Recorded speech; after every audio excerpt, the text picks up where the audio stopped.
Testing, testing. 1, 2. 1, 2. Testing, testing. Hello, everyone, and welcome back to another. Well, it's not Sunday, but another art stream here on The Burgos Art. It's been an odd day for me. I had to call out from work today, and I wanted to feel a little productive, so I figured I could jump back in and do another page or two. Maybe get close to finishing this mini comic. I'm just right now testing the audio. For those of you who are just jumping in, essentially, I'll pan around for a minute. I started this mini comic. It is a mini comic because it's one of those comics in which you just do it all on one page and you fold it up and it makes 8 pages altogether. That includes the front and back cover. So we got our first page, our second page, our third page, our fourth page. We are working on the 5th, then the 6th, and then the front and back cover. This is a comic idea I have. It is called the Micro Menace. It's going to be part of a larger anthology known as Stories from Lab 37. Just a bunch of like little silly sci-fi Pulp Fiction-esque comics. Not deep storytelling, just like kind of quick to the point, with the narrator kind of like describing most of the stuff that's happening. I don't know, it's just a fun way to kind of like find a way to condense a story. So I'm thinking I'll do maybe 4 comics about the Micro Menace, aka Subject M2. He is the Micro Menace, along with his unwitting, is that the right word? Basically the woman dragged along for the ride, Brooke B. Beauty, the intern at Lab 37, one of many interns. But anyway, yeah, 1, 2, 3, and 4 is done. Intro, Brooke being really excited to be here, Brooke realizing things have gone horribly wrong. Brooke realizing things have gone really horribly wrong when first coming face to face with Subject M2. And then the little conclusion of this little mini story right here. Let me flip this around.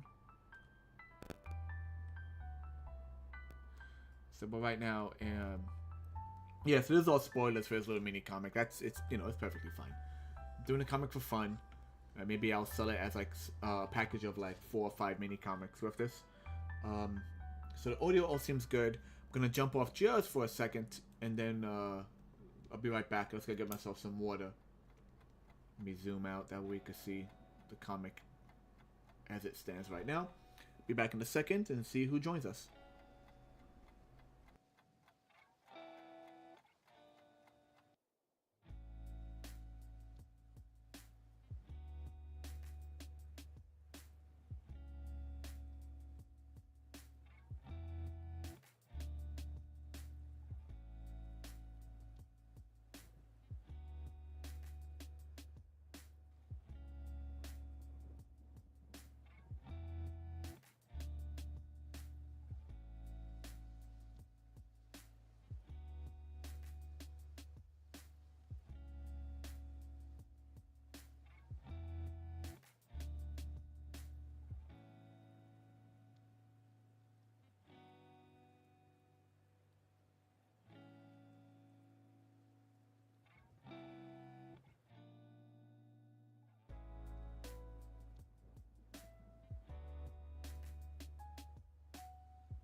Okay, and we're back.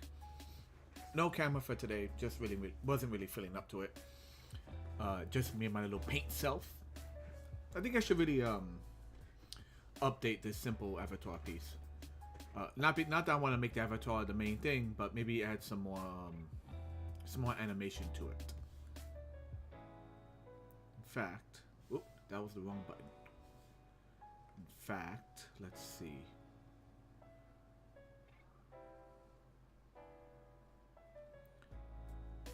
That's transition between one. I'm looking at the animation for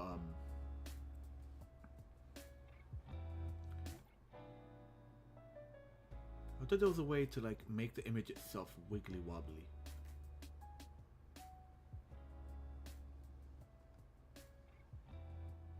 There's mouse transition. That's 1, and that's 2. That's 1, and that's 2. Okay, then what's this? Ah, there it is. So, testing. Nothing much happens. Testing. How's that? Oh, that's a little better. Get a little wibble. What if I just go wild and yeah, bad? Okay, I think that's a good one. It kind of. Oh, that's a bit too much actually. Maybe this a little bit. I'm checking out the animations for when my character, when my avatar open. Hold on, check out this last one. Wild, bit too much. Let's go with 2. Just a little bit of a wiggly wobbly, little wibbly wobbly as I'm talking. Yeah, it looks a lot better. Okay, a bit more. I don't know, interactive. I don't know. Anyway, we're on page 4. You guys can't see it, but I have my original Micro Menace, the monster himself. I have the monster himself on a secondary window. Actually, if I click it now, would you see it? No, you don't see it. Okay, I have him on a second window. That way I could look at my own reference. But yeah, here's the layout so far. So let's start with, let's try and get the big guy in there, right? I've been learning more and more of how to use these bubbles. I found out how to adjust the curve, which is why this panel has nice squarish boxes. I'm not going to go back and change the other boxes. I'm going to leave them just the way they are for now. They work just fine the way they are. But I found out how to like handle the curve. So they're not solid squares, but they're squarish, so they fit a bit better in this kind of layout. So that works. The rest of the text, like I said, I'll probably leave the way it is. I would have to go back and like redo all the bird bubbles, and I do not want to do that.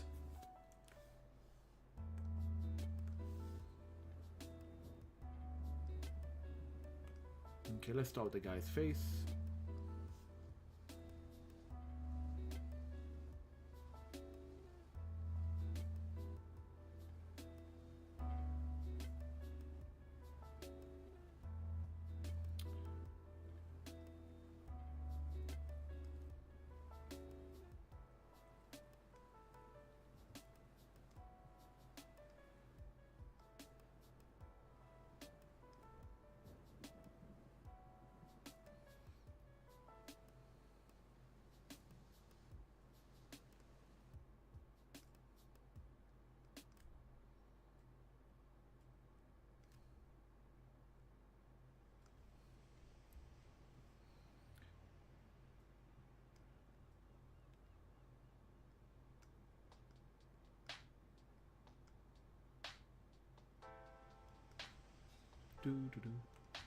Once again, the Micro Menace has kind of like a bulldog kind of face, mixed with a bat bulldog.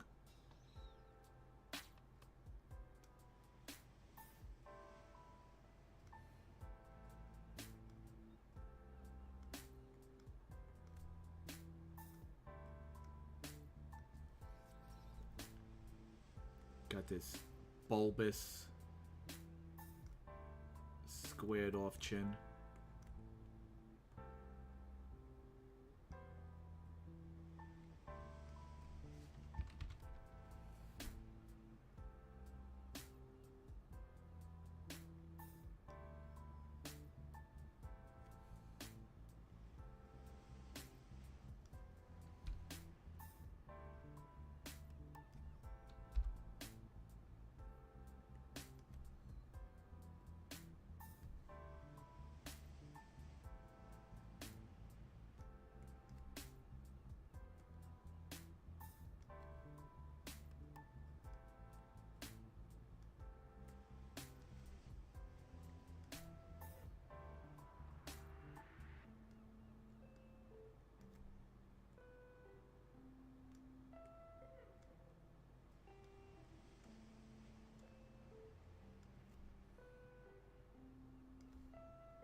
I guess you could say kind of Rancor-esque for you Star Wars nerds out there.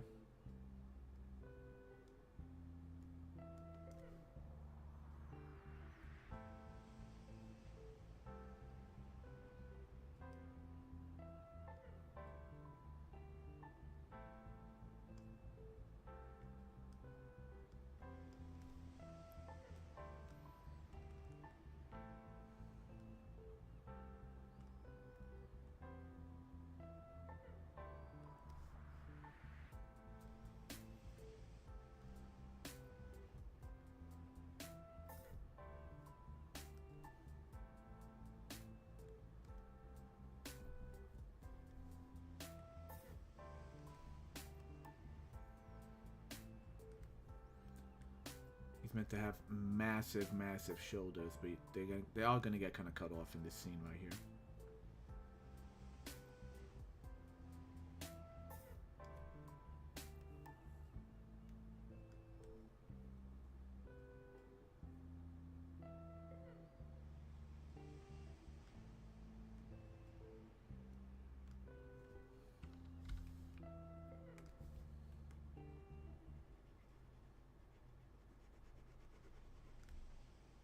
At least one shoulder is.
Yeah, it's 3 fingers.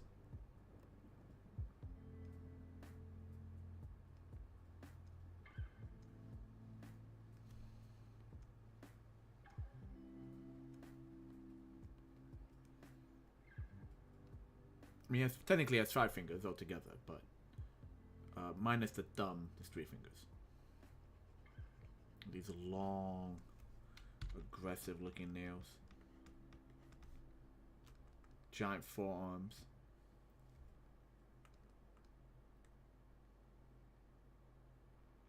The pot belly. It's a big old pot belly.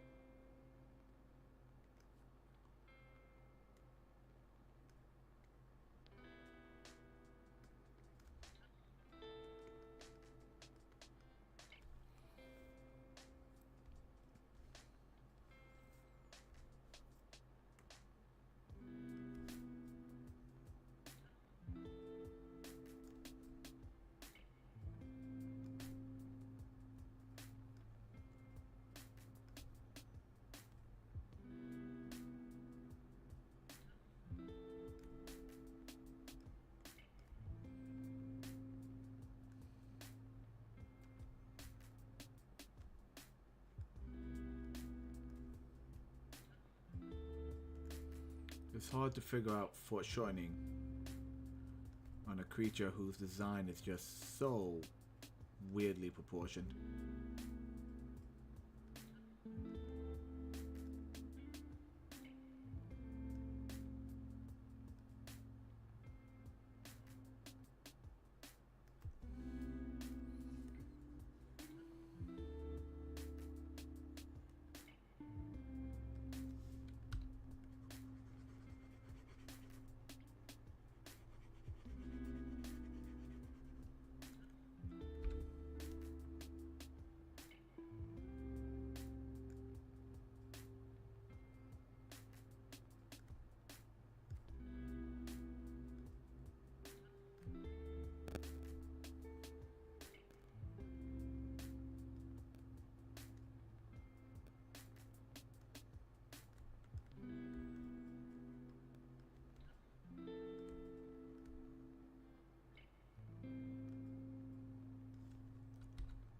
kind of just fudging it. It is not the best looking proportion.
Yeah, I'm trying to figure out his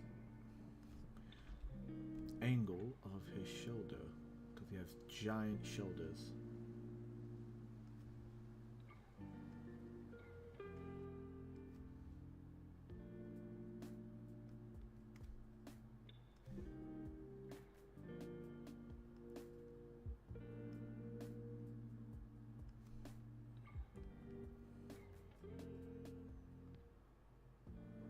That seems okay. Yeah.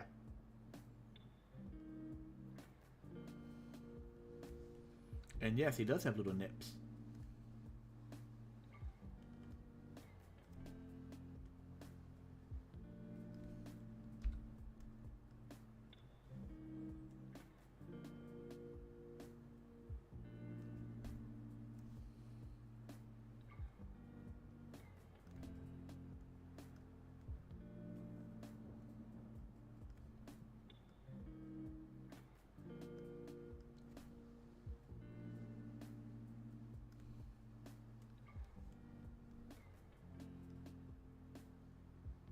They gave him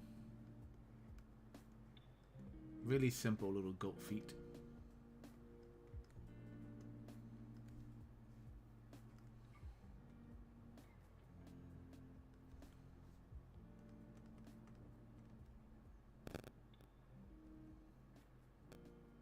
There's tiny little goat feet.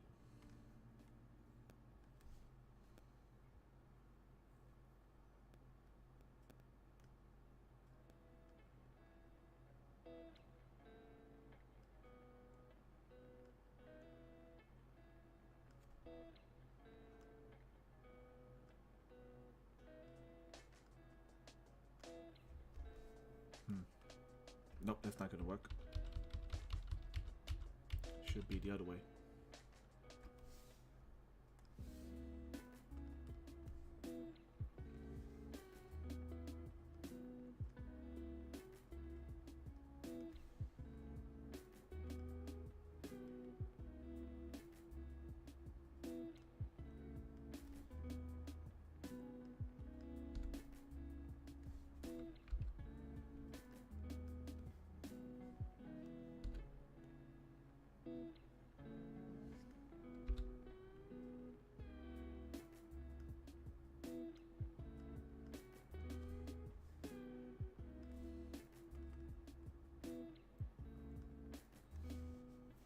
Then I'm gonna separate layer. I'm going to use a curve tool for this. That's the wrong tool. Where's my curve tool? There's my curve tool.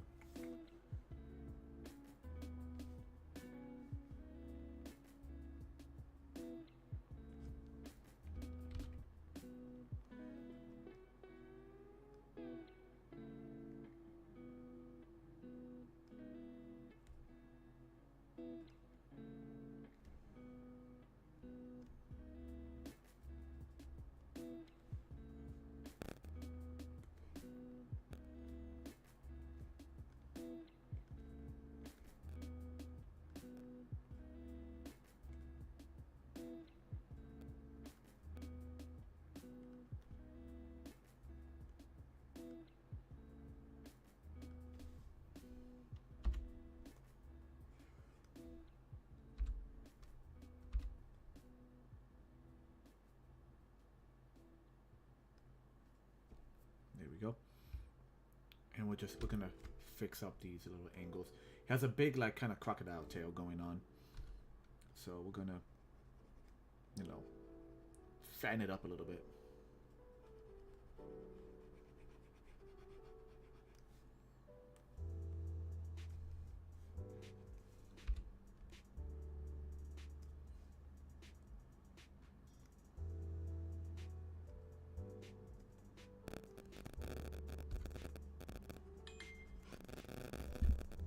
What was that? A little ping. Nope, don't care.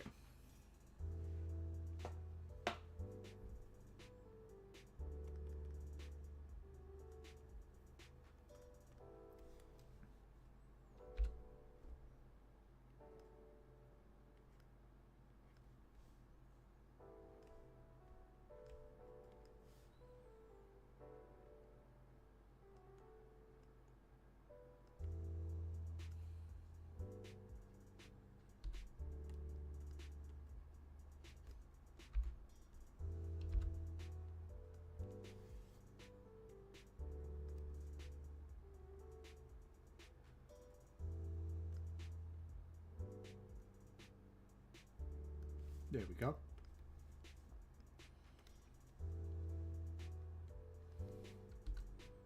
So I hear there's a new crocodile VTuber out there. I wonder who it could be. If you know, you know, and that's perfectly fine.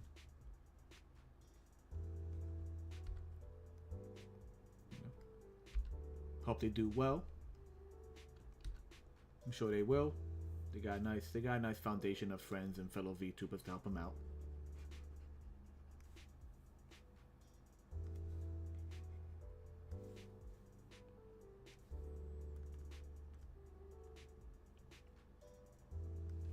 Okay. Let me combine these two layers together.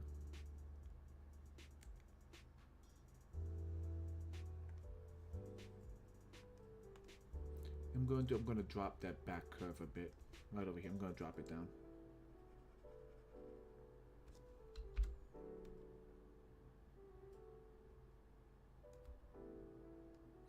So the guides on the sides here are the ones I strictly have to stick to as much as possible, because those are printing edges.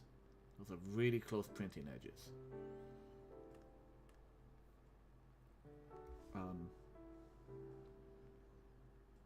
In fact, I might even need to shrink down this word bubble for that very reason. Hello?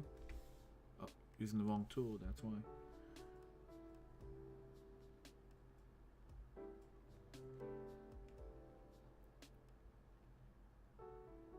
What about there? And then move the whole thing over. There we go.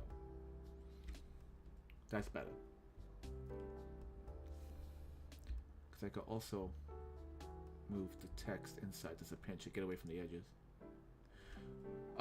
Yeah, so these little areas on the side, like I expect those to get cut off. All the guidelines in between, the gray is the definite. The dark gray is the definite because that's where the paper is going to be folded. But all of this should print within.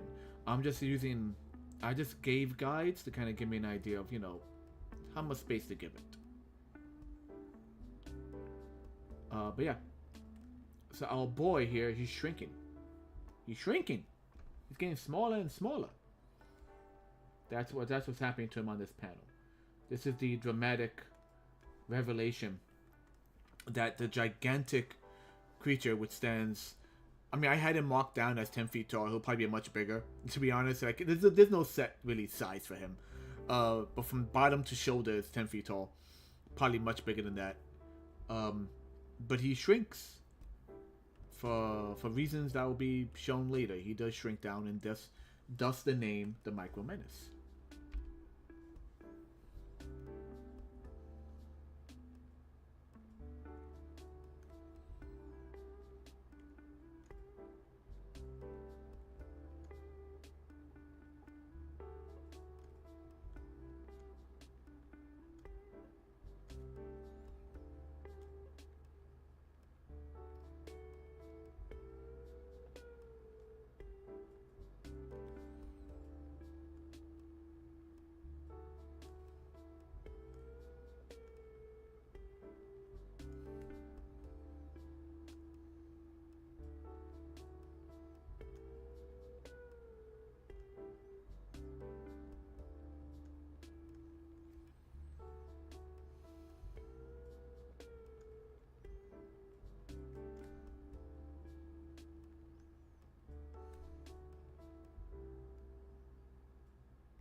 So as he shrinks, I'm reducing the amount of detail in him as well.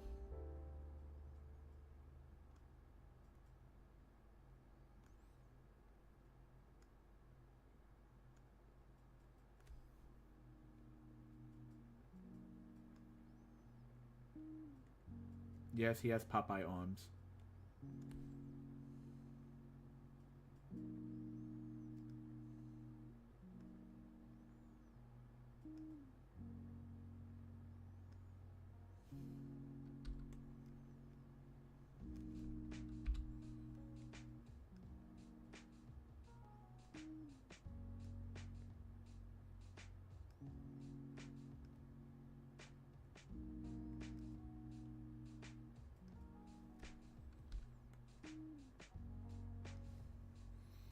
Very the Max kind of vibes, if you know, if you guys, if anyone out there remembers the Max. I'll be honest, I think the Max was a little bit, just a pinch before my time, but I do remember it in like reruns and stuff.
I don't know if I'm gonna leave these as just solid black or put some dimension on these arrows, but for now we'll make them black.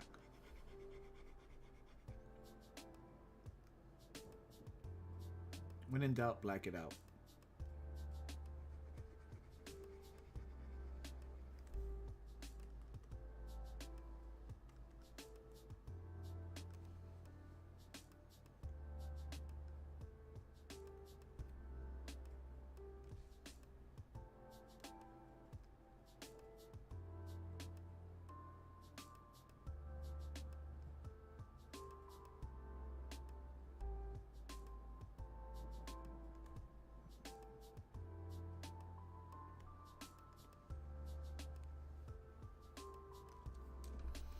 I always have a bad tendency of squeezing my pen too hard and my fingers start to go a little numb.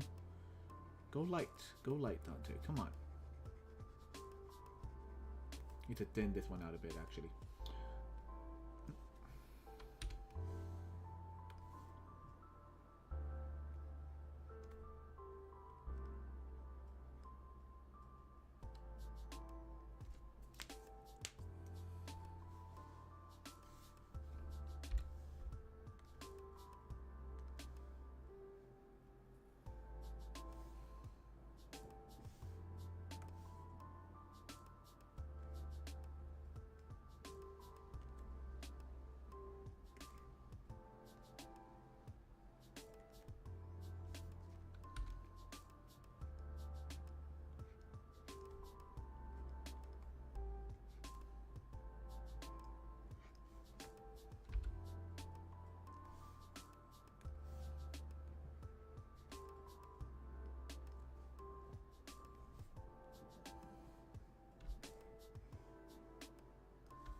Okay.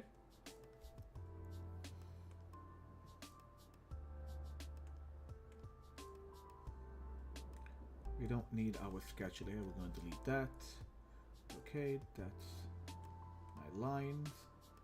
And that's that layer. Let's hit save for now, just in case. Oh, my phone's about to... My old man alarm is about to go off. There we go. Yes, I have a 9:30 alarm. Because some of us have to work in the morning.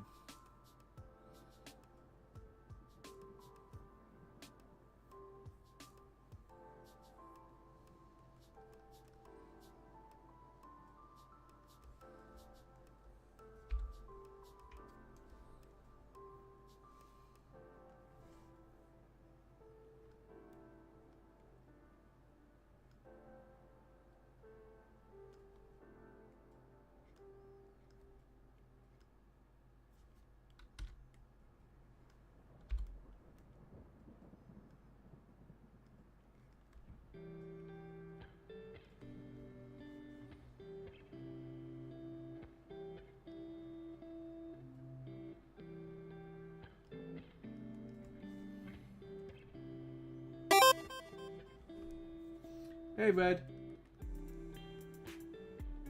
I'm just doing some more work on this mini comic. I called out of work today, wasn't feeling that well.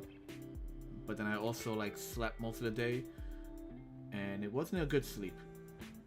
I noticed when I sleep too much, like when my body tells me I can't sleep no more, I start having really weird dreams. And yeah, it's not relaxing. So I felt kind of crummy today and told myself I need to do something productive. I need to draw. I need to do something. So I figured I'd do like a good hour and a half, 2 hours. Finish up this comic, or trying to finish the comic. You know, 1 page at a time.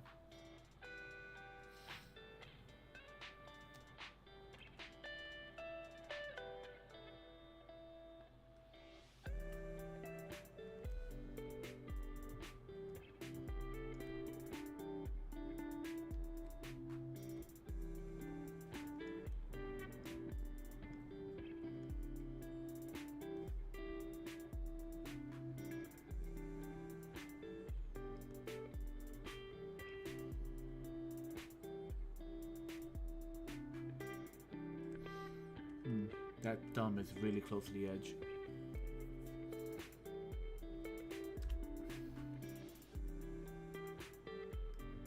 You know what? I'll just draw it, and then I'll draw it first, and then I'll move the whole thing over. I kind of like it when certain things overlap, like the word bubble overlaps a picture, or like in the very first panel, a breast overlap the word bubble. I just find it a bit more dynamic when certain things do that. So it's okay if I move the hand over a pinch. Like one of the artists I follow on DeviantArt, and it's funny because I found out that she actually does, in general, she does really, really good comics. But she also does very risque comics. You know, she does adult comics and she does regular comics. I love the way she colors. What's her name? I'm gonna look up her name right now, actually. But she has a comic about anthropomorphic. It's an anthropomorphic world. And they're fighting against this ever encroaching darkness. Oh, give me a second. Anyway, the reason I mentioned her stuff is because one day she showed a picture without the word bubbles, and you realize her comic just has tons of holes in it. Cause why would you draw the entire full picture if in the end you don't see it in the comic, you know? Let me see if I can find her exact underneath my who am I watching list. Where are you? There she is. Zumeng, Z-U-M-M-E-N-G. Zumeng. Her coloring is so vibrant and beautiful, and she does like safe for work comics, not safe for work comics, but she fully for someone who does a lot of characters and backgrounds. She's someone who understands that you don't need to draw every single picture, every single frame, because sometimes it's a comic. The word bubbles get in the way anyway. If you ever see, I love looking at some older comics, like original DC and stuff, and sometimes the background is just a yellow background, because you don't need to have you don't need to have an entire city in the background when it's just an up close of some guy.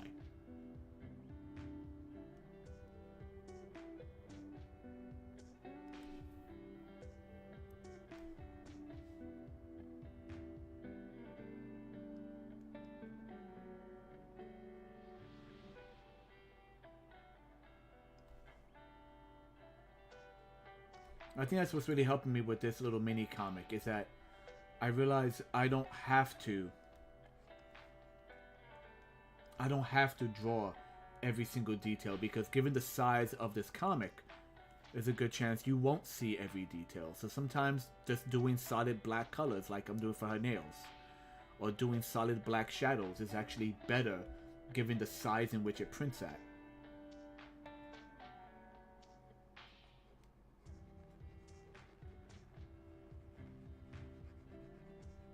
It's a good exercise, you know?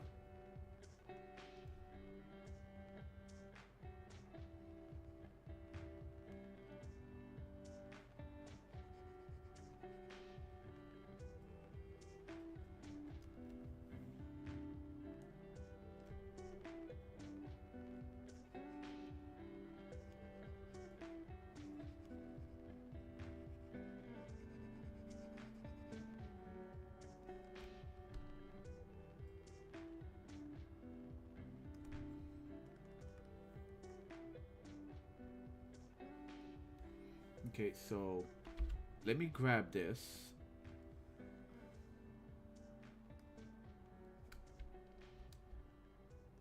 All of it. There we go. Let me do cut paste. Cut paste, stick it underneath the current layer. I'm just gonna move it over.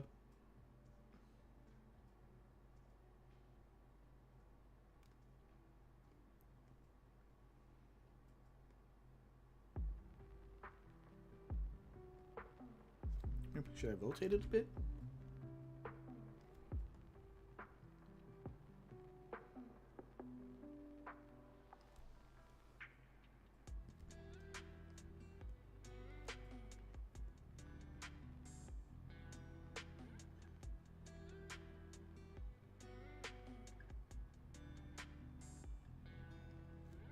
No.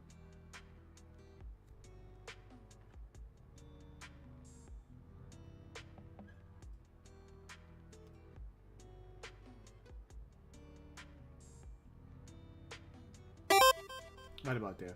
Okay, there we go.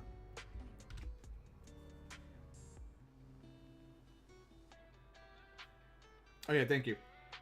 Yeah, this I put that in there just for like space holding. Thank you on that.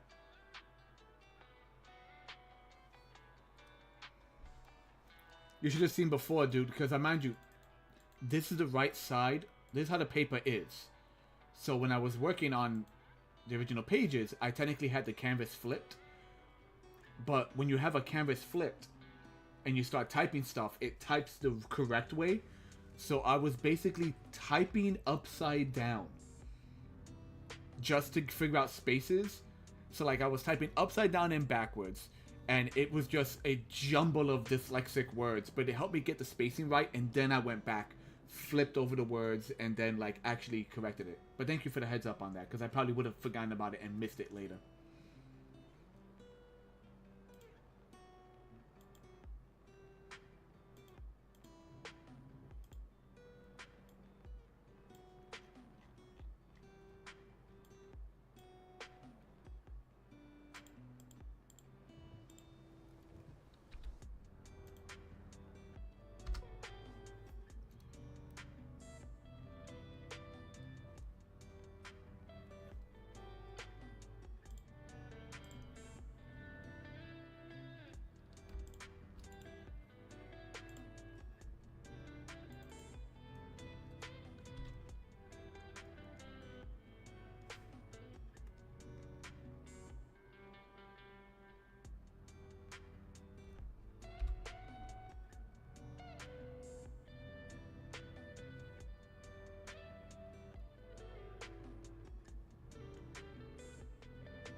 I'm just gonna go ahead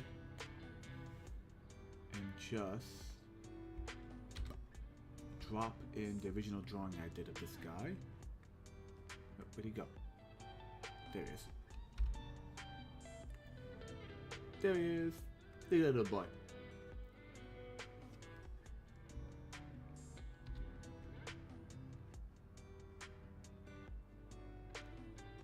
I'm gonna have to beef up those lines a bit, but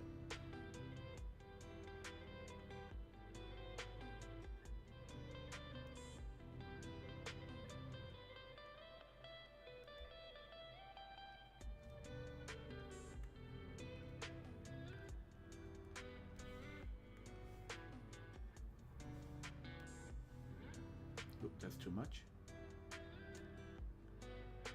No, it's all gritty. Never mind. I was trying to cheat and beef up the lines by just adding a outer line around them, but no, it came out all gritty. So I'm just gonna do a very gentle trace around all the lines.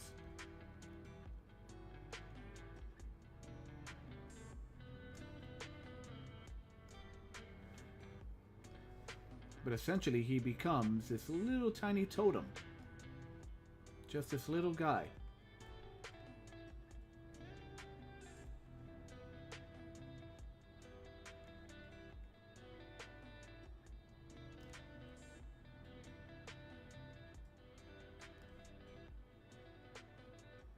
Kind of sad and pathetic, you know? Same.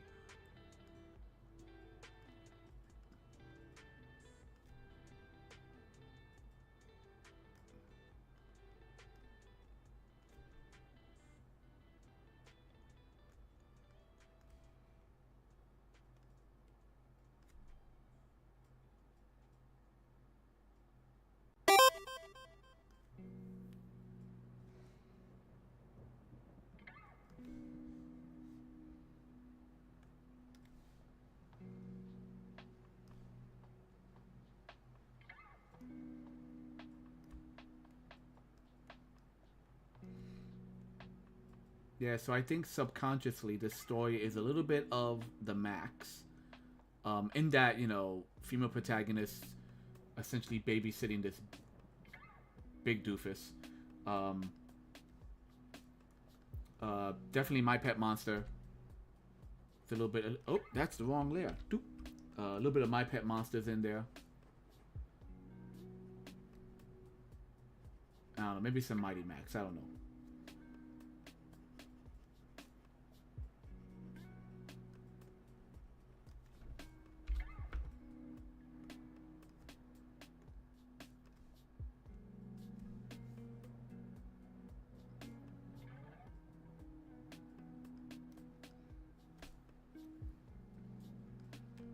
Let me get rid of this hand. I don't need this hand anymore.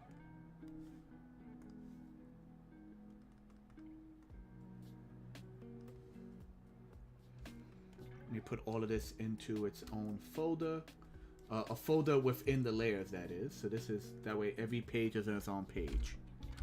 Page 5. Go. Nice, so we're just gonna drop some, eventually just drop some shading into that.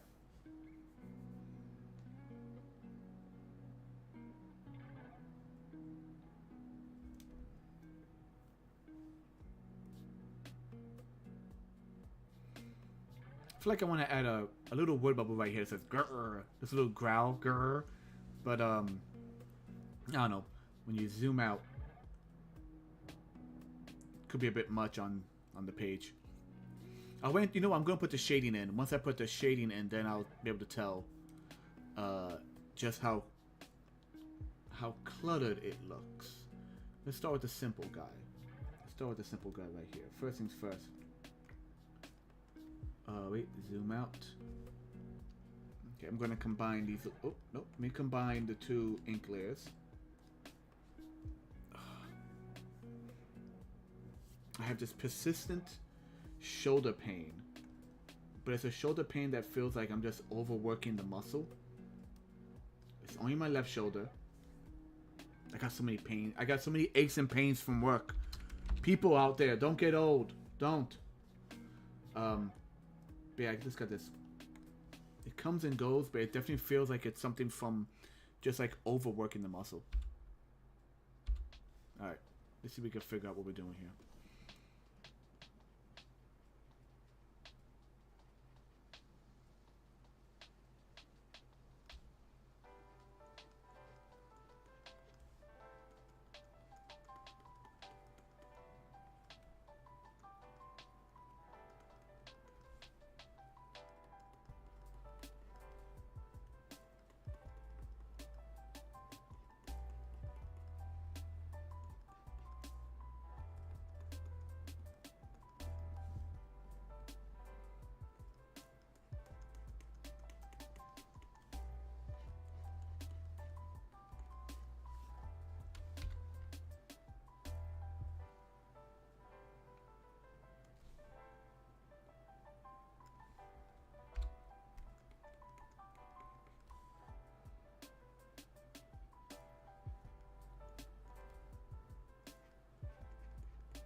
That looks good. Just a little bit of shading, just to give him some shape.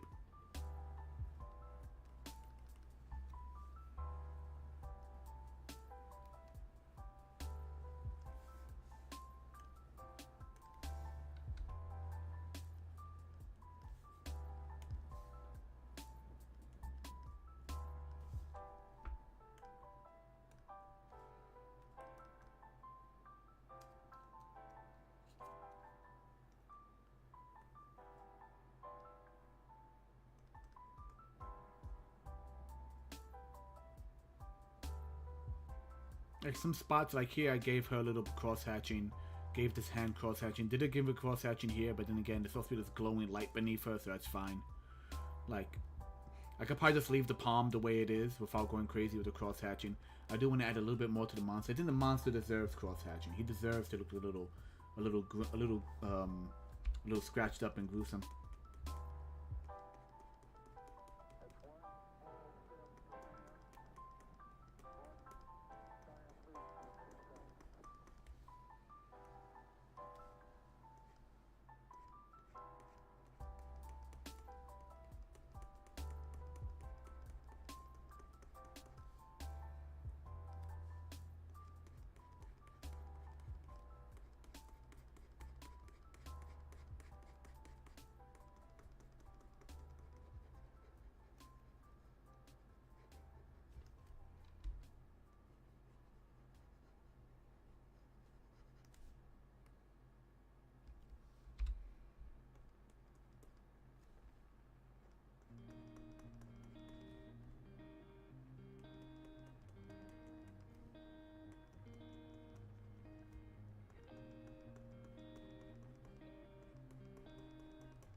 Look at the work of like is it Frank Cho or Frank Chow?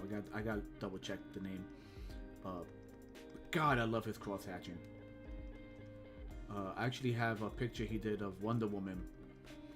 I want to get one of his pictures from his they're called ballpoint beauties. Like he did like a series called Ballpoint Beauties, which are just ballpoint pen drawings of like beautifully like crosshatch. Like I can't even really call them pinups. They're just beautifully rendered like pictures of women that look like actual women. They're not like, you know, comic book buffed or whatever design you want to talk about.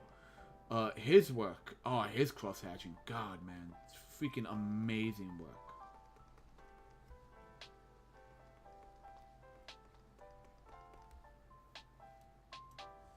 All right.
Yeah, I don't want to go too crazy with the cross hatching, because then this, if it's not done right, it becomes a mess. At least in my view, it becomes like a mess after a while.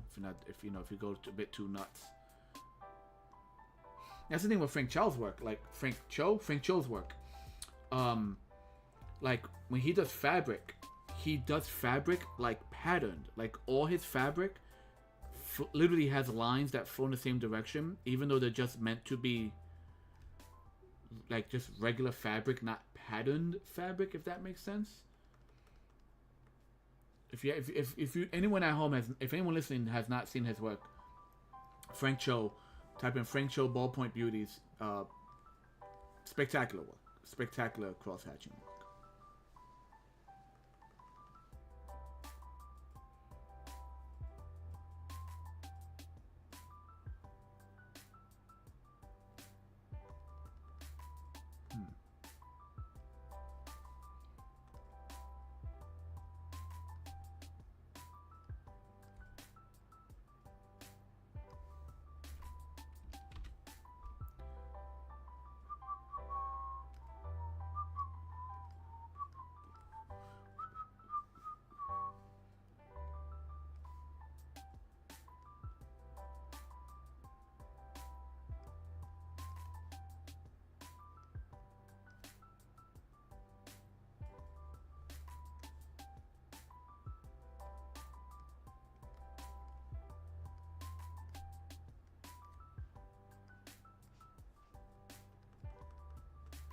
I like that. This gives a bit more to work with. I like that.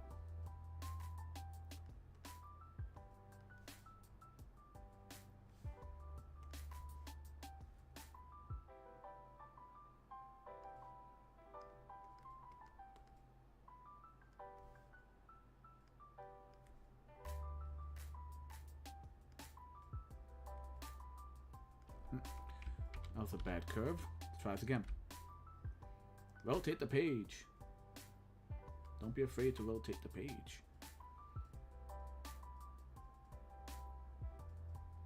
There we go.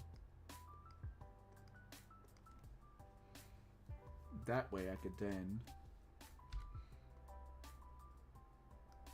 erase that line.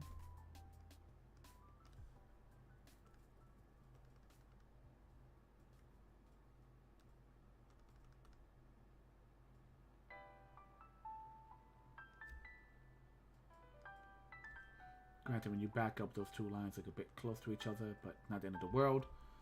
I'm going to combine my crosshatch layer with my ink layer. Ooh, no. Back that up. What the heck just happened? Just combine those two, not everything. What is going on?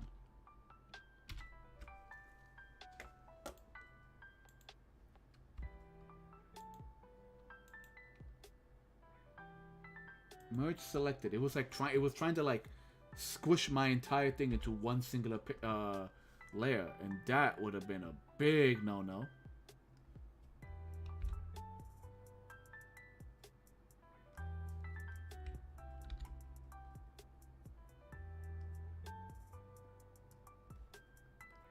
There we go. Deselect. That was weird. And it gives you a heart attack when that happens.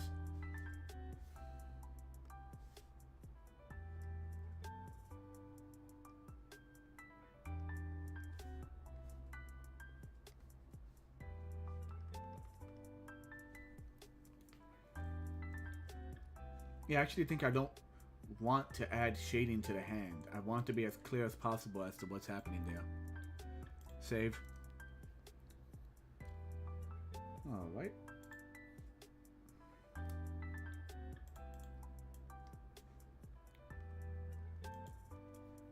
What time did I start? Where is my timer? Usually there's a timer on my... There it is. Yep, we've been streaming for 1 hour. Only 1 hour? Did I start that late? Did I start by 9 o'clock? Oh, an hour and 10 minutes, it says. I thought I started around 8:30 at least. Oh, no, you know what? I actually sat down and began drawing at 8:30.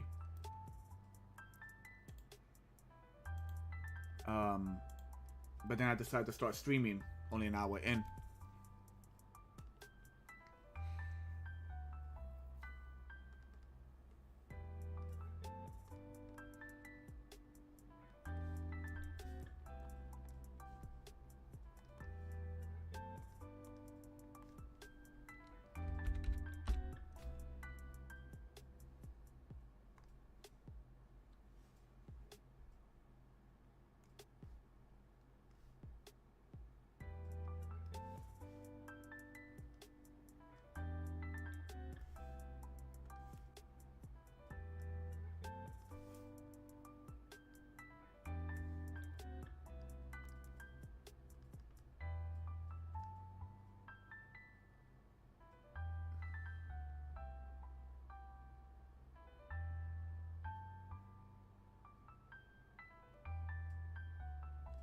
This is good. Everything's within acceptable printing parameters.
Alright, so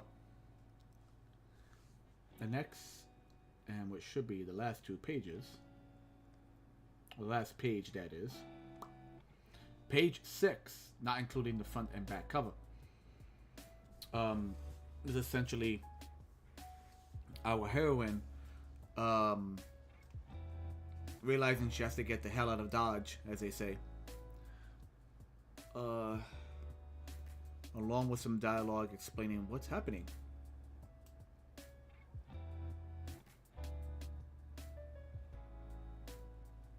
And the back cover will be like a pseudo, as I mentioned before, not header, but pseudo description of what the book is, but also kind of like the ending of the book. It's one of those like, will this happen next? Will she escape? Yada yada. But like it kind of bookends the story itself. So the question is, what is the dialogue? What am I? Okay, I'm doing all of this is on the fly right now.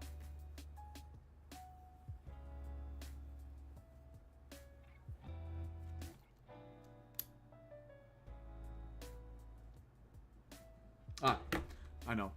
I was gonna do a little bit of bit of a comical thing here. So let's.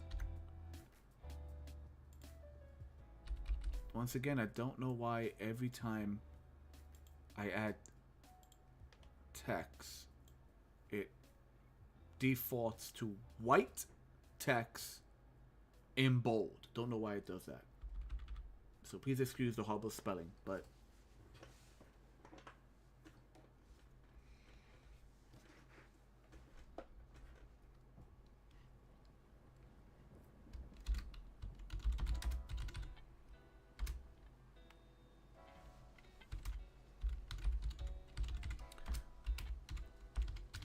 by the way, don't mind my spelling. I'm just like speed typing garbage.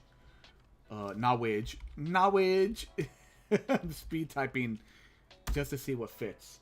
Yeah, so don't worry about the spelling of it. Please do not worry about the spelling of this.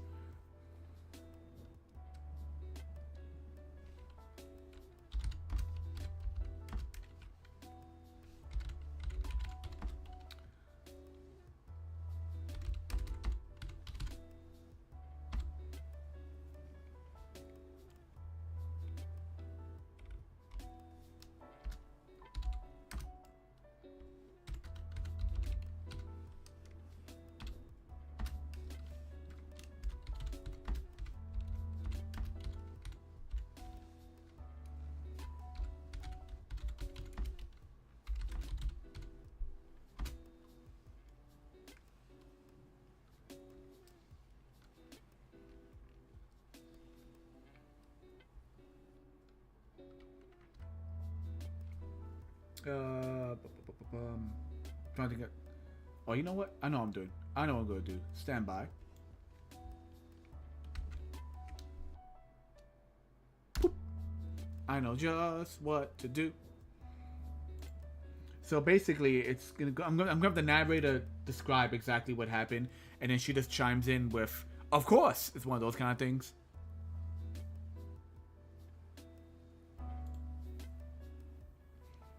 So I might now.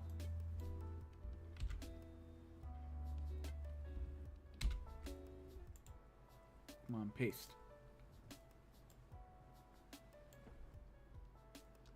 Okay, so using her scientific knowledge, because she is smart, she's just really gullible. That's the whole joke behind her character.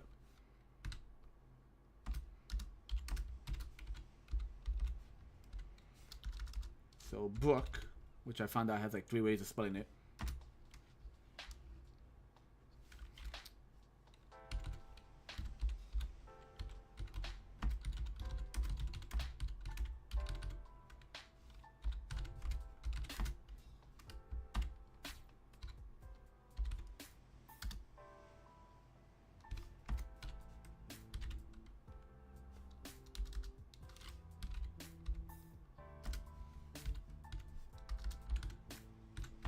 So basically, as I'm typing it now, using her scientific knowledge, Brooke realizes that the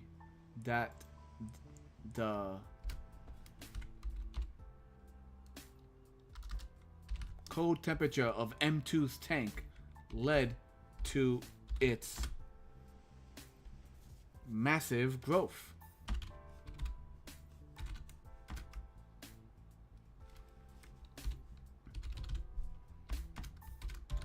But the warm air has caused it to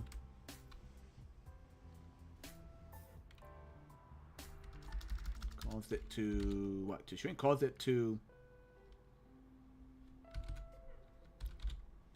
return to its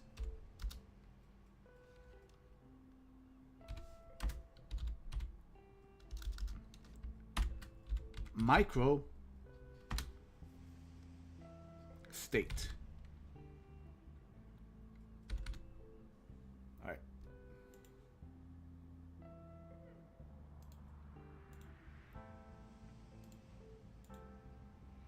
Okay.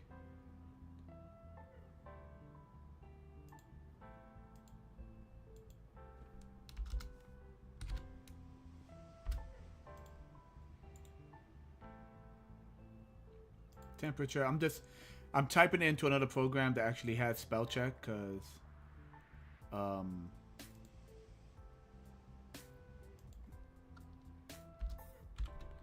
because Clip Studio does not have that.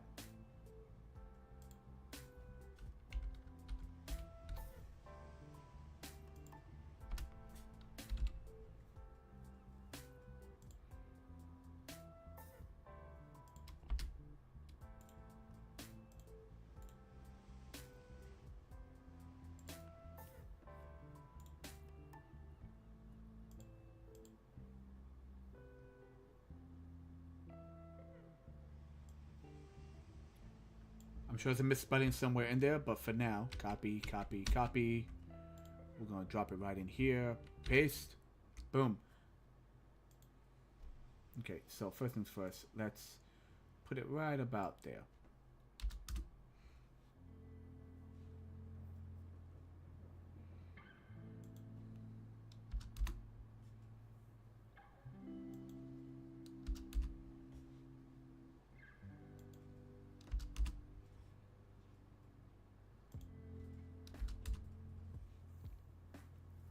Okay, something along that lines, right? Using her scientific knowledge, Brooke realizes that the cold temperature of M2's tank led it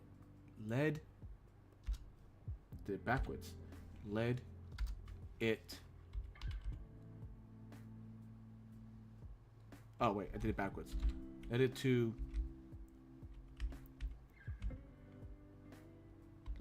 no, I did do it right. Damn it. Led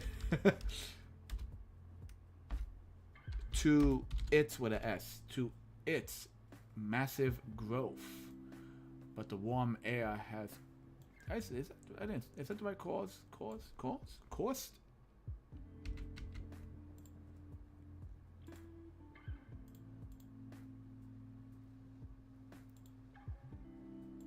One of these days, Dante, you'll learn to spell correctly.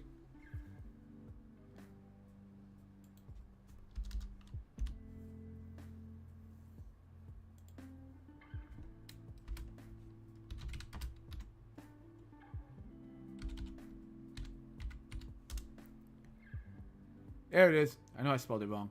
It's the wrong. I spelled course as into flow. It coursed.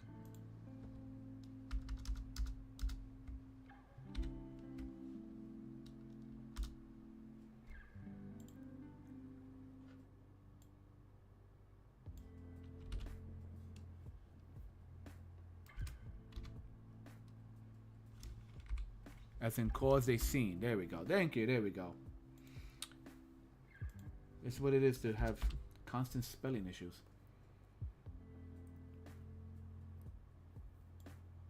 I'm gonna put this in bold for fun. Micro state. All right. It was that scene from Spaceballs. Did everybody get that? Oh, nope. I went to hit a hot. That's also something I tend to do. I go to hit a hotkey, and what I end up doing is just typing into the text.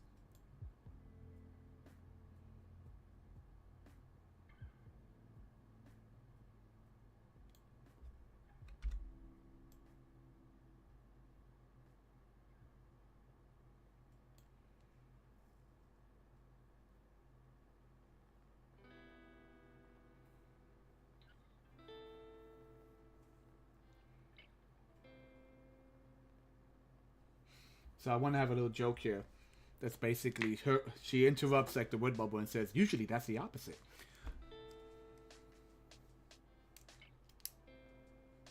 Okay, so how am I gonna do this? Let's lock down a few layers here for a minute. Lock down that box layer. Lock down that text layer. Label that box layer as box. Box ghost beware. All right. Now let's pretend. No. Come on. There we go. So she's like here, right?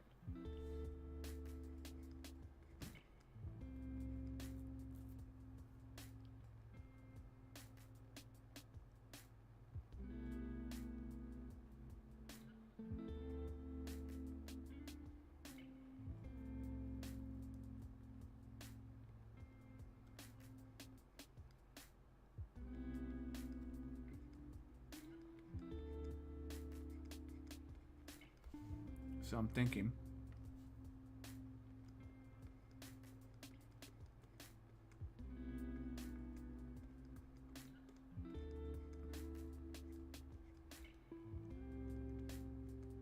Since it is like, you know, meant to be a bit silly.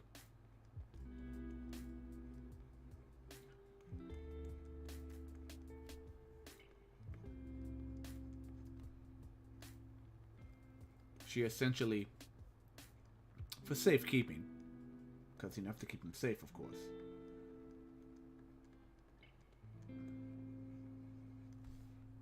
Gotta fix that. But essentially, she makes a comment based on the narration of normally it's the opposite. You know, penis joke. Why not? And then she places him somewhere safe, which is, you know, in her cleavage, because she has to keep it warm, make sure it doesn't go anywhere.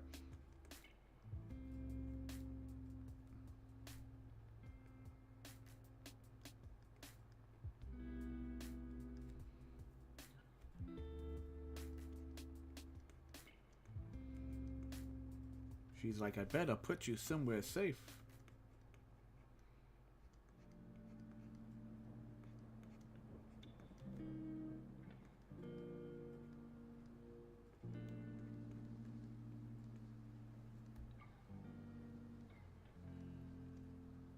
She puts him in the cleavage.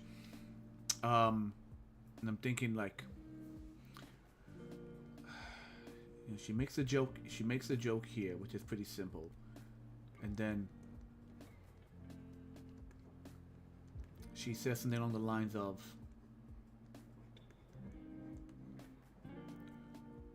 yeah.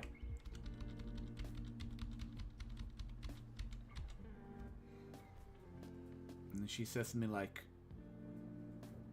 I need to get out of here. And then the final text from the narrator is around there. I kind of want to have a scene of her running out of the building, like a silhouette scene, like something really small, like almost like a stick figure of her like running out of the building, or rather out the room. But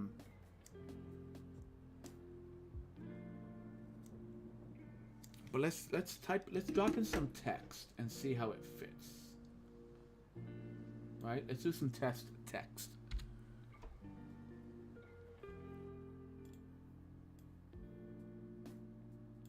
Copy that real quick.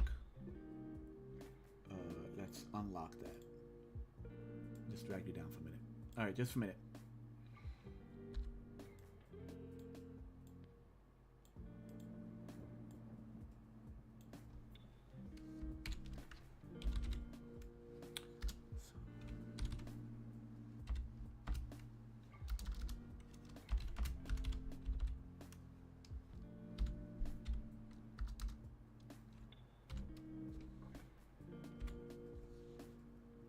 One second.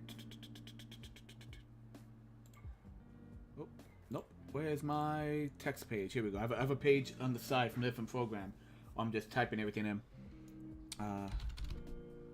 Let's go with that's funny.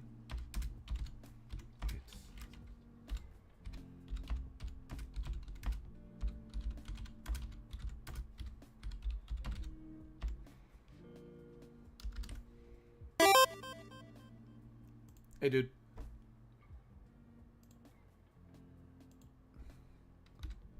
I'm just right now filling out.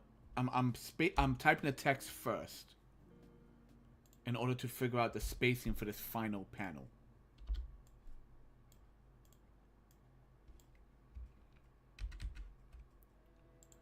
So let's see.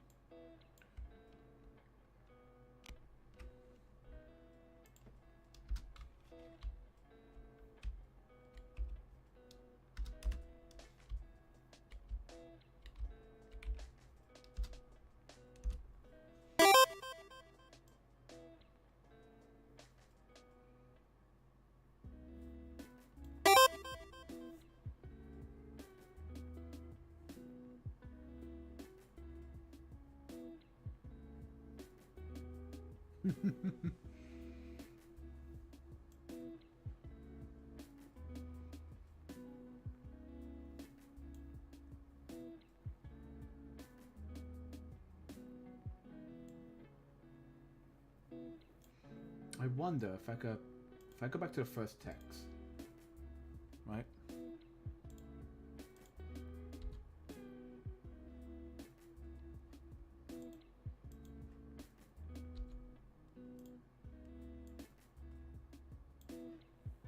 Let me get rid of that. Yeah, here we go. Get rid of the page stuff.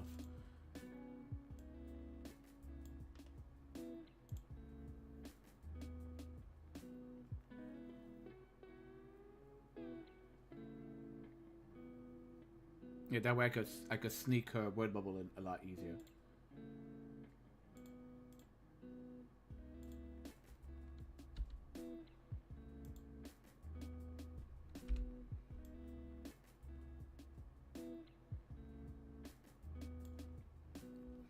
Yeah, that might work better. Let's try that.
All right.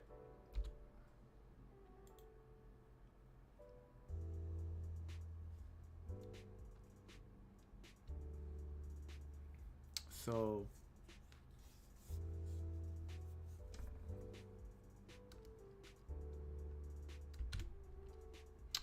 dang it. Always defaults to white text and not the right size font. It's always.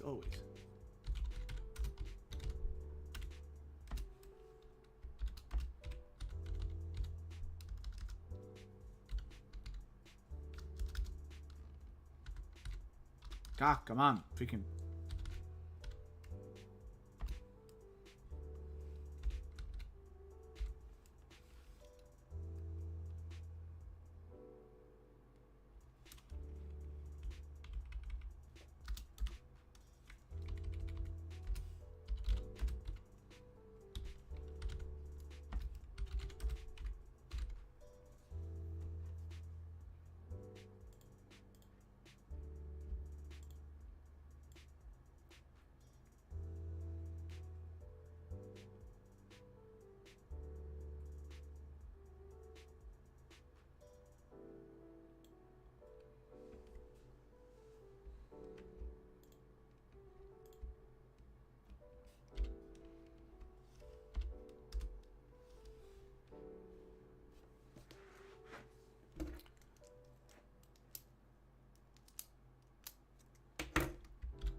Keep you safe for now.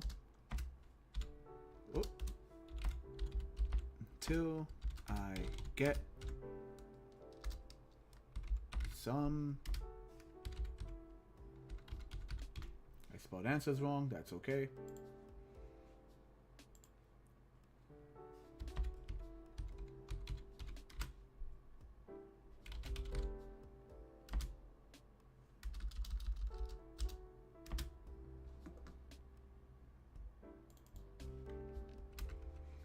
do do do do.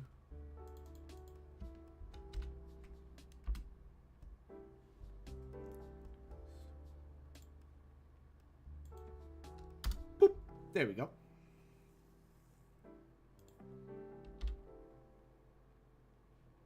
Ooh, that is definitely going over the edge. Shoot.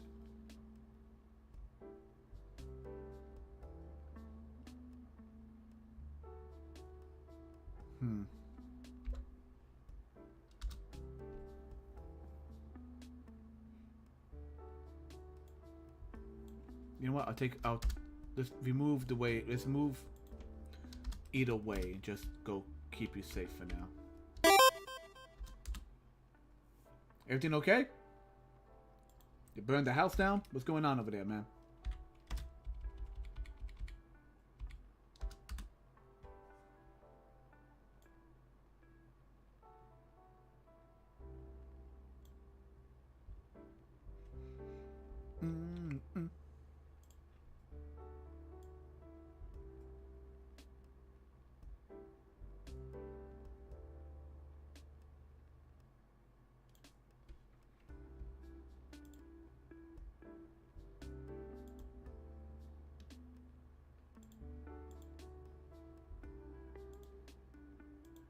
Come on, just this one. Don't give me the whole thing. Just fine. I'll just move you by yourself. There we go.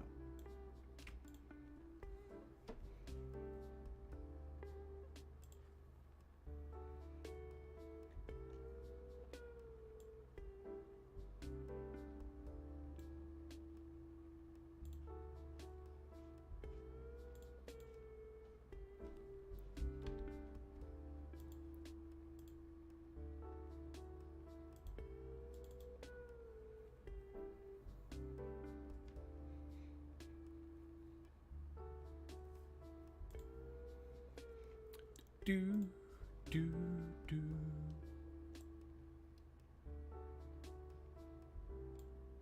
Ugh, that is not the neatest. Why is this word bubble? What the heck's going on here?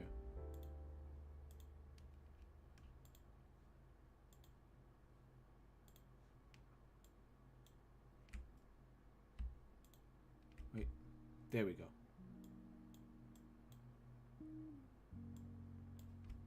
Why the hell these? I mean, they're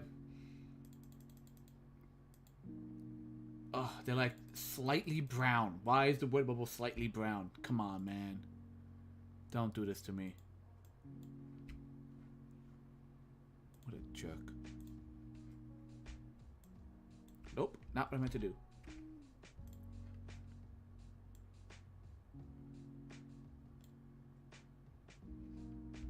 That's weird, it didn't combine with it.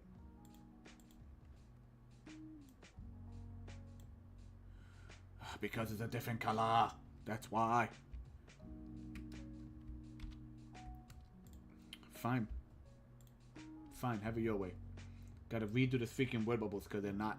Because the color's a little off. Can you believe it? If I hit that. There we go. Okay, we're gonna try this again.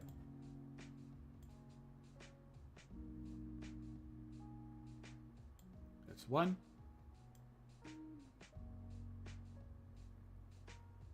Nope. Right about there.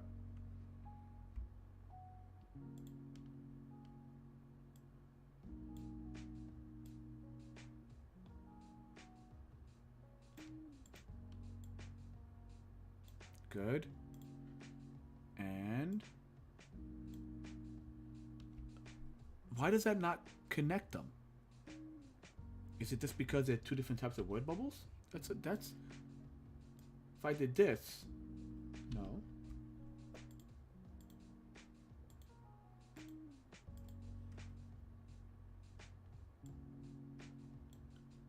Okay, those connected. So why won't you connect these two? Yeah, because it's a different type of word bubble. Oh my god, that is stupid. Fine. Fine. Do it live. Do it by hand.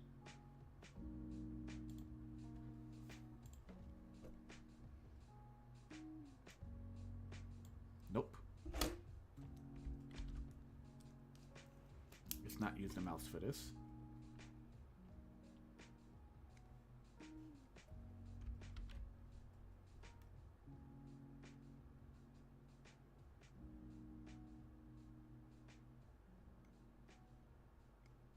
There we go. Not perfect, but like when it prints, you're not gonna be able to tell anyway. Look at that. Whoop. Woo. All right.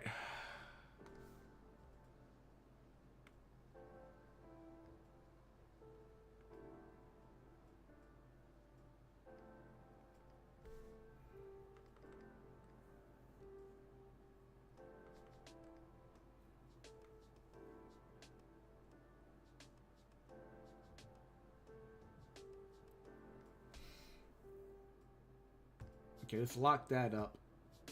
I'm gonna do one more text, and then we'll figure out how to fit her in there.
Okay, keep it really simple. Copy. Hit that copy button 100 times, just in case. Okay, let's drop that right there. We know it's gonna be in white, as it always is. First.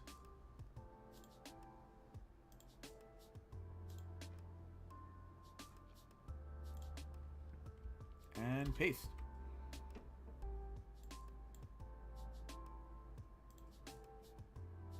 Oh, and this whole thing is probably gonna end up being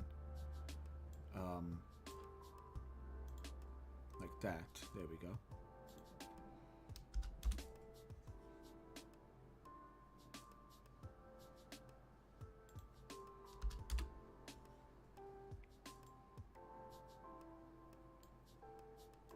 Oh, actually, I could probably keep fled.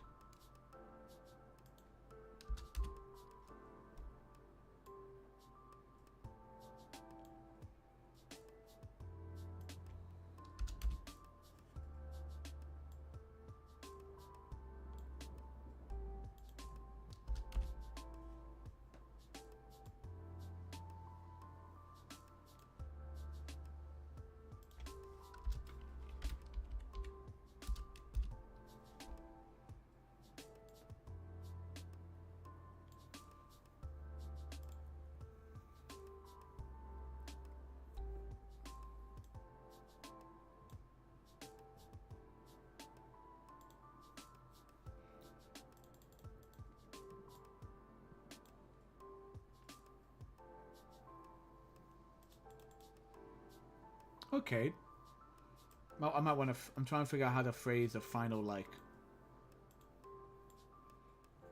final bit here while still giving room for her bosom.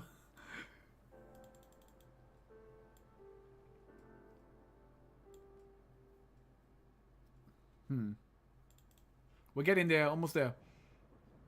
Just want to figure out what.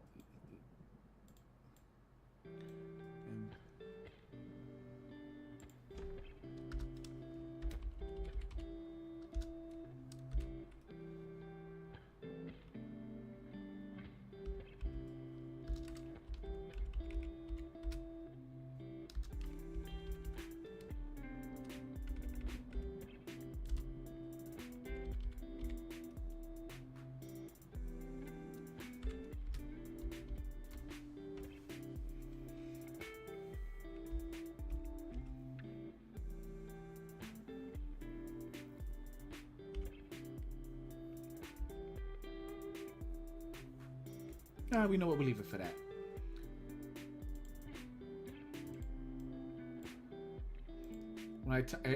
Whenever I type the narrator, I think of like that SpongeBob SquarePants narration voice, like the newscaster voice.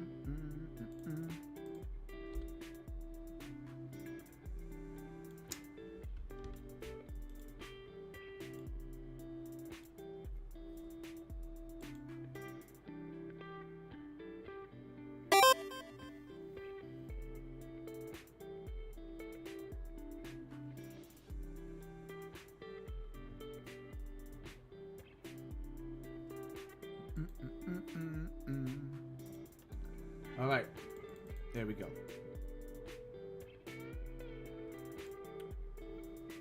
Okay, so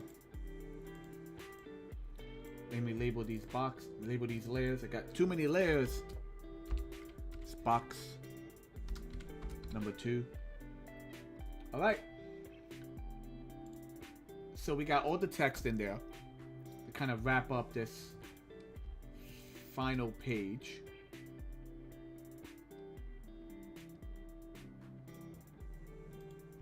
Speaking of which, I'm going to put all these layers into that folder, that subfolder. This is page 6.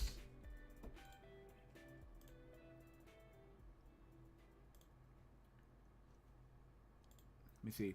Using her scientific knowledge, Brooke realizes that the cold temperature of M2's tank had led to its massive growth, but the warm air has caused it to return to its micro state. Then she replies, "That's funny. It's usually the other way around. I better keep you safe for now until there should be an I in there."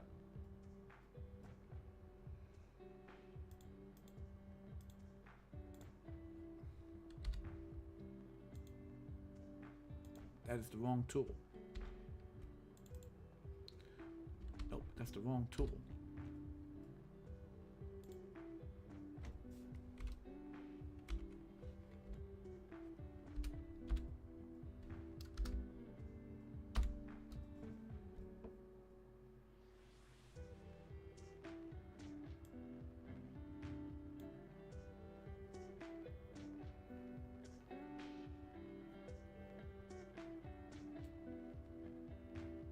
There we go. That's better.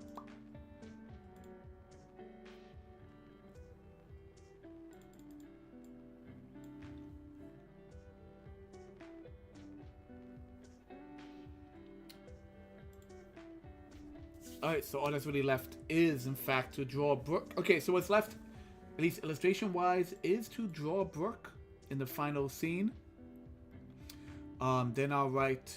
Then we move on to writing the back cover and thinking of the front cover. I gotta think of a good front cover.